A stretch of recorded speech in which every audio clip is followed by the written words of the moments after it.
doctor can check out a mole. That's about it. Yes. That's about right. All right, Fernanda, in the right. Well, right.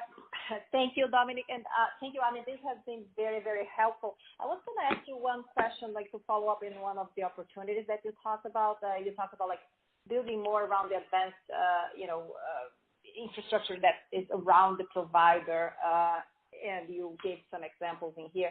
And you, I mean, throughout this conversation, you made very clear that your belief is that it should, a more efficient model is something that is driven by the provider.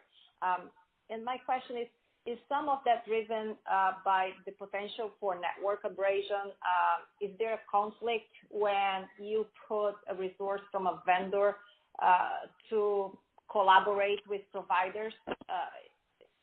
Or it's really because you think it's more efficient just, from an engagement perspective?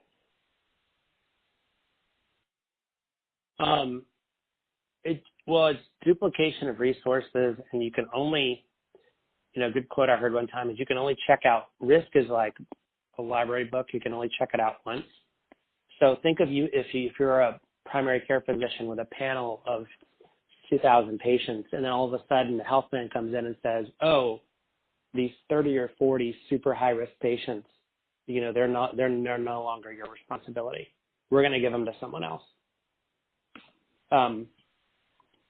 I don't know. I mean, that's one approach where you could say this person probably doesn't have the time or ability to work with those other high-risk patients. But I think you've just created a level of separation between the trusted primary care physician and his or her patient. So I think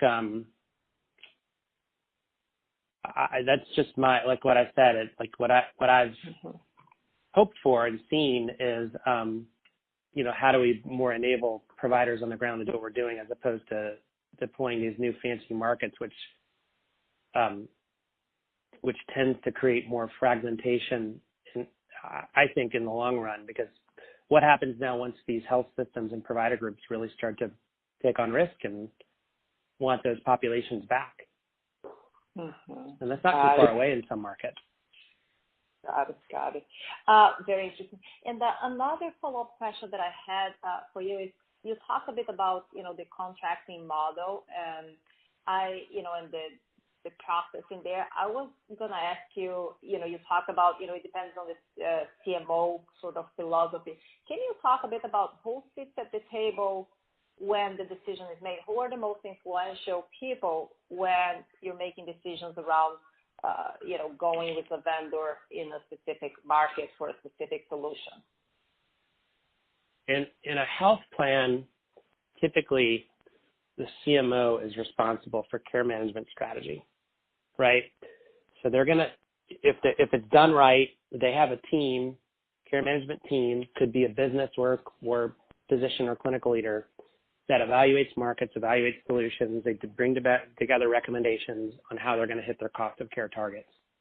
The COO or type would be a partner in that because they have a stake and responsibility in implementing and helping to execute on whatever's chosen. And then, those things typically roll up to recommendations that, for some of these more strategic partnerships, they will go to the CEO for sign-off. So I think, it is typically the clinical teams, the chief medical officer team that are leading the conversation in this space, and then to various degrees, the COO or the VP of Ops that partners with them to do it. Got it. And also, you kind of went through the process talking about what you're looking for in a vendor. And then, you said these smart plans run pilots first before they put on RFP. So I'm wondering to which extent, in general, you end up putting an RFP because you think there are multiple vendors out there who could do that versus, I already ran a pilot with this vendor, and, I mean, what one vendor can do is not easily replicated by someone else. So, I'll just go with a vendor that ran a pilot and worked. Yeah, I